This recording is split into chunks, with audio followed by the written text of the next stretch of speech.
Probablemente en el último año hayan escuchado varias veces que Colombia está a puertas de una crisis energética, que los niveles de los embalses han bajado, que el petróleo está muy caro, que no tenemos ni reservas ni la infraestructura para recibir importaciones. Pero, ¿qué significa todo esto? ¿Qué tiene que ver lo uno con lo otro y realmente la situación es tan grave como nos la pintan?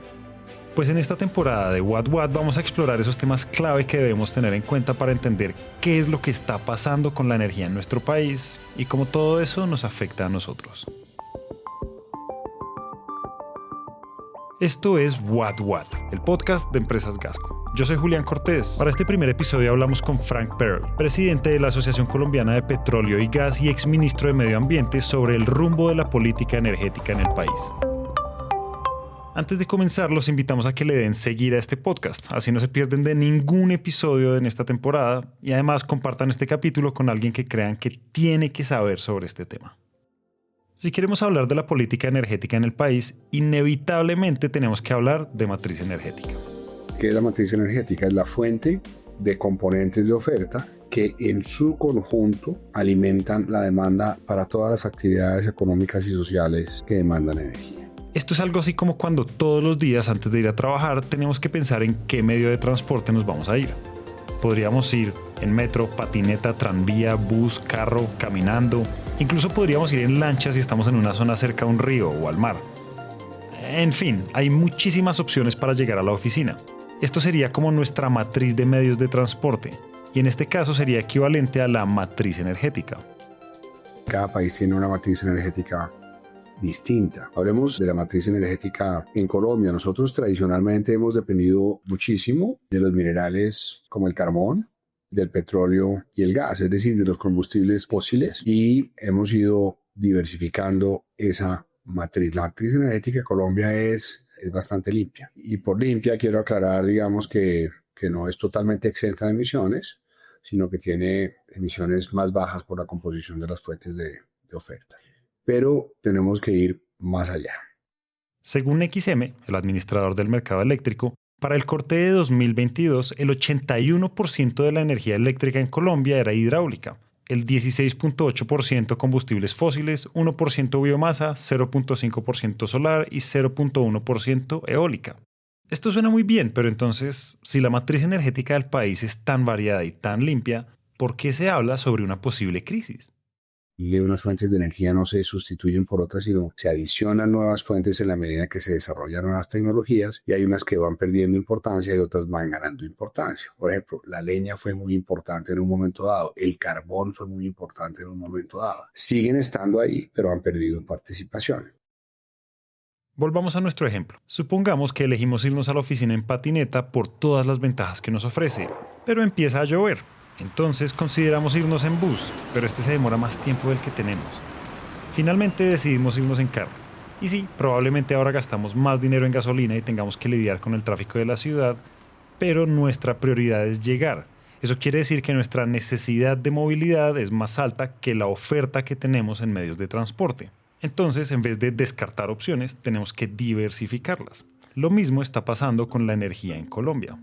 Colombia tiene una situación hoy que no es buena en términos del sector de los hidrocarburos. Tenemos únicamente 6 años de reservas de gas y 7 años de reservas de petróleo. Natalia Gutiérrez, presidenta de Acolgen, mencionó durante Visión 2025 Tendencias Colombia que el margen entre la oferta y la demanda eléctrica podría reducirse a apenas un 1% en los próximos 2 años. No es nada, porque aquí en esta industria los proyectos se pueden demorar más de ese tiempo desde que comienzan hasta que las moléculas salen al mercado. ¿Qué significa eso? Que de aquí al 2029 la oferta de gas va a declinar anualmente y que vamos a requerir cada vez importar más gas. Se habla de una posible crisis energética porque tenemos muy pocas reservas en términos de años y porque las reservas no se están reponiendo. Nosotros hemos venido importando gas desde hace unos años, desde el 2017 importamos gas todos los años, pero han sido unas importaciones marginales en relación a la demanda. Y es que según los datos del Legiscomex, hasta 2022 las importaciones de gas natural eran inferiores al 3%. En 2023, a medida que la demanda subía al 9%, el precio total de la importación fue de $477 millones. Y para el 2024 esta cifra se duplicó a $880 millones. Este año vamos a importar tal vez el 12% de la demanda, el año entrante probablemente el 20% de la demanda, y esas importaciones van a seguir creciendo porque con los contratos que hay hoy, la producción local no va a aumentar. Eso tiene como consecuencia que tenemos que recurrir a gas importado, lo cual es una opción que puede ser muy buena en algunos escenarios, pero no necesariamente en otros. Y las consecuencias de esto ya las estamos empezando a ver en nuestro día a día. Pues en un mercado apretado como el que tenemos hoy, en el 2025, los precios son superiores y por eso cuando se recurre a importación de gas para atender mercados como el mercado domiciliario, las tarifas le suben a la gente. Hay familias que podrían pasar de pagar 40,000 pesos a pagar 100,000 pesos en su factura mensual de gas. Hagan el ejercicio, busquen en su casa una factura vieja y hagan la comparación con la última que les llegó. Cuéntenos en los comentarios qué descubrieron. Pero entonces, ¿cómo es que un país con tantas posibilidades para la generación de energía al parecer se encuentra frenado? Más que un tema de políticas públicas, es un tema de eficiencia de la institucionalidad. Y eso por un lado. Por otro lado, tenemos también un tema en el que los mecanismos de participación, que son fundamentales en una democracia, han sido objeto de abuso. Entonces, el esquema de consulta previa, que es muy importante para que ciertos grupos de interés tengan una incidencia y un poder de decisión sobre lo que se puede hacer en sus regiones o no, está muy cooptado por unas pocas personas en las regiones que realmente hicieron de la consulta previa un negocio, porque una sola consulta previa puede valer miles y miles de millones de pesos, pero cuando uno mira a dónde se va esa plata, queda en manos de 2 o 3 personas. Por ejemplo, según SER Colombia, en 2024 habían 44 proyectos de energía solar frenados por temas de trámites. O también está el caso de Sirius 2, uno de los pozos que tiene Ecopetrol en Colombia y que se estima podría aportar 20 años de suministro de gas al país, pero que estuvo frenado durante 2 meses por temas de consultas previas. Y a todo esto se le suma que el gobierno tiene una deuda de alrededor de 7 billones de pesos con las empresas de distribución y comercialización de energía, según Tomás González, director del Centro Regional de Estudios de Energía. Eso impacta porque la caja de las compañías generadoras pues se afecta, su capacidad de operación se afecta, no pueden hacer inversiones en reconversiones tecnológicas, no pueden hacer ampliaciones. Una compañía sin caja o una empresa de servicios públicos sin caja es una empresa asfixiada. Y eso se puede evitar. ¿Cómo? Fortaleciendo el sector. Voy a poner un ejemplo de otro país que está viviendo una crisis a la cual nosotros no quisiéramos negar, que es Bolivia. Bolivia tiene una de las reservas de gas más grandes de América Latina. Decidieron en un momento dado nacionalizar el sector. Tomaron muy malas medidas, espantaron la inversión, mataron proyectos. Hoy Bolivia tiene que importar el 87% de sus combustibles y como dejó de producir, el país no tiene los recursos para hacer las importaciones. En nuestro día a día todo consume energía. La necesitamos para bañarnos por la mañana, para prender un bombillo, cuando se nos descarga el computador y tenemos que conectarlo para seguir estudiando. Pero cuando dependemos de una sola fuente para generarla o de fuentes que no son viables, ponemos en riesgo la seguridad energética del país. Es como querer ir al trabajo en patines cuando está lloviendo. Aquí hay que hacer una reflexión porque uno no puede soltar un bejuco sin tener otro de dónde agarrarse. Y eso es lo que estamos haciendo aquí. Colombia necesita estas fuentes de energía para funcionar, pero también necesita estas fuentes de energía que son un sustento de la economía del país, de las finanzas públicas y de las finanzas regionales. Para cambiar eso hay que tener una visión integral y dentro de esa visión integral nosotros hemos compartido la idea de hacer una transición a la colombiana.